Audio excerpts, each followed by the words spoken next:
My name is Richard Smedley, and I was born in Kandeng Carabao, or better known as the Buffalo Pen, in 1947.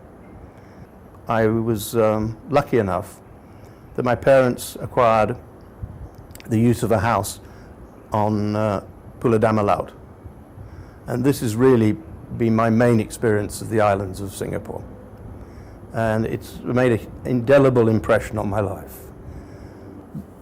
The first house we used was a beautiful atap house, just like a Kampong Laut house, built out over the sea, had no utilities at all.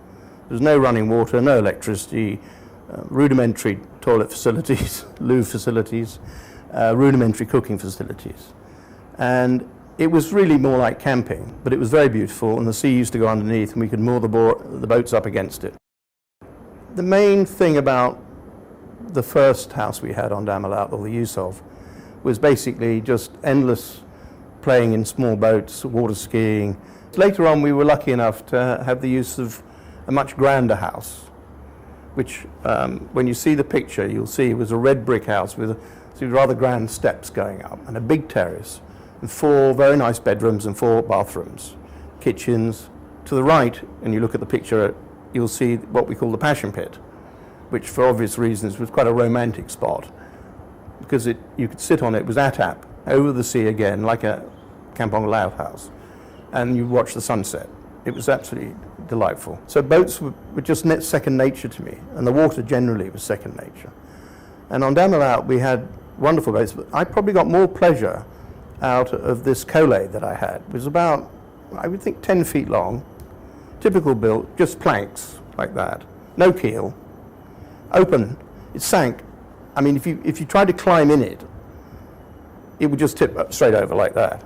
But so when you got into it, you had to put one hand on the port side, one hand on the starboard side, and actually, and I couldn't do it now, I've gone too old, you'd have to bring yourself up onto it, pushing down on both sides at the same time, so that the thing stayed stable, and then you could clamber in. It was not many people could do it actually. You had to learn it.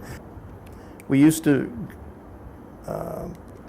mount expeditions to the islands opposite. There was Ayakawan with a cup, there was Pesik, Limau, Soraya, and one other, I've forgotten the name.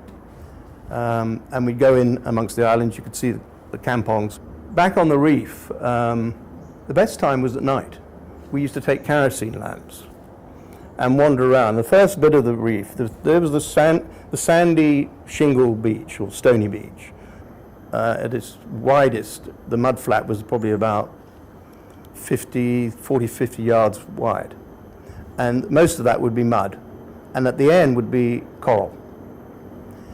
And we used to, at night, go out to try and catch crabs, not the hermit crabs. These are crabs that you might try and eat. We caught about 1 edible crab a year, if any, a month, whatever. There were hardly any, and then they were damn difficult to catch anyway.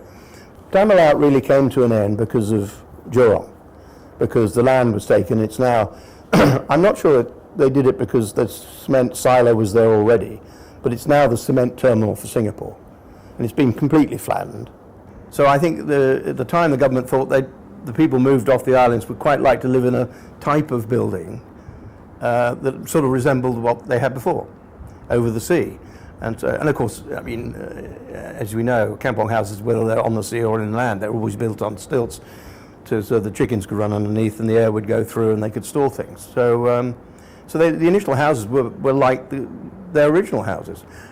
I think the first generation that were moved must have been extremely distressed, I would have thought, to move, even though they were probably living in a fairly high degree of poverty. It was a life they knew. It was, I wouldn't say necessarily comfortable, but it was well formed.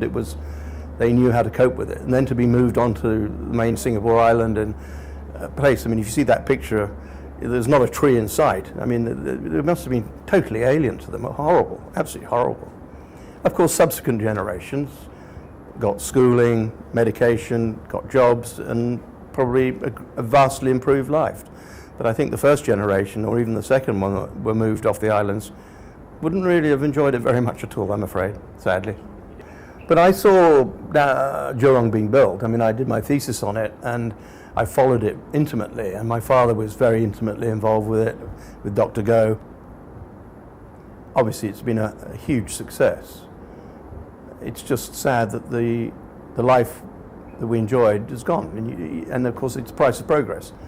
I think if you want a city-state of 6-7 million very prosperous people, then you can't have things like Damelout, as it was.